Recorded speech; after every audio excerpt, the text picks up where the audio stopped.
आज मी सांगली आणि सातारा विधानसभा मतदारसंघाच्या निवडणुकीच्या निमित्त आज मी माझा अर्ज दाखल केलेला आहे।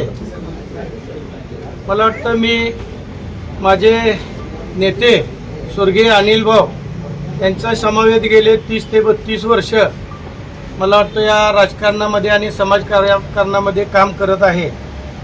मी या 32 वर्षाच्या कालावधीमध्ये जी काय मित्रत्वाच्या नात्यानं सांगली असेल सातारा जिल्हा असेल या दोन्हीमध्ये एकत्रितरित्या जी माझी मित्रत्वाची संख्या आहे किंवा एकामेकाला जीवाला जीव देणाऱ्यांची जी संख्या अशी मी जी आजपर्यंत जी मिळवलेली आहे ती निश्चितपणानं ती संख्या मोठी आहे। आणि मला वाटतं मी या सगळ्या ज्या मतदारसंघातल्या या आपल्या सांगली आणि सातारा या मतदारसंघातल्या 2 जिल्ह्यातल्या सगळ्या कार्यकर्ते असतील, सगळे नगरसेवक असतील, सगळे जिल्हा परिषदचे सदस्य असतील, या सगळ्याच्या मागणी खातीर मी माझ्या पक्षाकडे उमेदवारी अर्ज मागणी केला।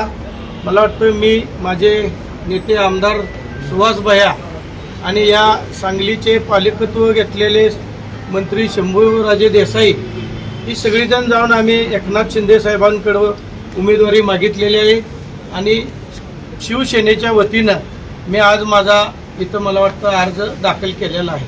बाकीचे आपल्याला मदत करणारे जे मित्र पक्ष आहेत ते मदत करा असं वाटतं का आपल्याला? मला वाटतं राजकारणामध्ये मी ज्यादा शत्रुत्व कधी कुणाचं संघ केलेलंच नाही आणि निश्चितपणानं माझी मित्रत्वाची संख्या जास्त आहे।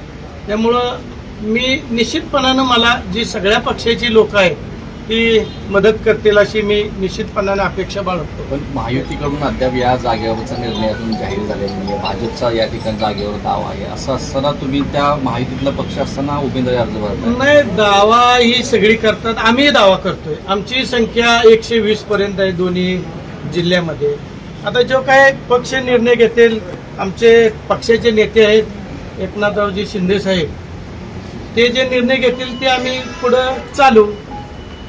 जर तर काय भाजपनं जर उमेदवार दिला तर तुमची पुढची काय? नाही, आता कसं आहे, एखादा अर्ज आपण पक्षाकडून भरला तर तो पक्षाचा एबी फॉर्म जोडला नाही म्हणून काय तो बाद होत नाही। आता 10 सूचक लागतात आणि 10 सूचकाच्या मार्फत आपण अर्ज भरलेला आहे। मित्रत्वाची संख्या वाढली तर तो पुढे विषय। आपण अर्ज ठेवला नाही, अर्ज हा भरलाही ठेवण्यासाठीच भरलेला आहे, पण जुळण्या कशा असतात त्या जुळण्यावरती अर्ज ठेवायचा का नाही ती पुढे गणित असतात। आणि निश्चितपणाने मला वाटतं या 2 जिल्ह्यामध्ये माझी मित्रत्वाची संख्या जास्त आहे राजकारणामध्ये आणि एकामेकाला आम्ही मदतीला आलेला आहे। त्यामुळं मला वाटतं निश्चितपणानं जी मित्र आहेत ती माझ्या मदतीला आल्याशिवाय राहणार नाही। वेळ आली तर पट बदलण्याची तयारी आहे? नाही, असं काही नाही। ते आता सध्या तर मी पक्षाकडे भरलेलं आहे, पक्षावर मी निष्ठेनं काम करतोय। मला वाटतं आमचे नेते सुहास भैया असतील, या मतदारसंघाचे ज्यांनी पालकत्व घेतले शंभूराजे असतील, आम्ही एकत्र बसून एकनाथजी शिंदे साहेबांना आम्ही बोललेलं आहे की हा मतदारसंघ आपल्याला घ्यावा, जेणेकरून मित्रत्वाची संख्या आपल्या शिवसेनेकडे जास्त आहे। त्यामुळं संख्याबळ गाठू शकतो आपण की त्यांना आम्ही पटवून सांगितलेलं आहे आणि निश्चितपणानं हा मतदारसंघ आम्हाला सुटेल अशी आमची अपेक्षा आहे। म्हणजे कोण? राष्ट्रवादी अजित पवार तर तुमच्यासोबत नाही, सगळ्या समावेतच आहेत। अजितदादांची बी आहेत, बाकी इतर पक्ष जे आहेत आपल्या 2 जिल्ह्यामध्ये त्याच्यातही आपली मित्रत्वाची संख्या जास्त आहे। साताऱ्यातली नाराजी अजून कायम आहे?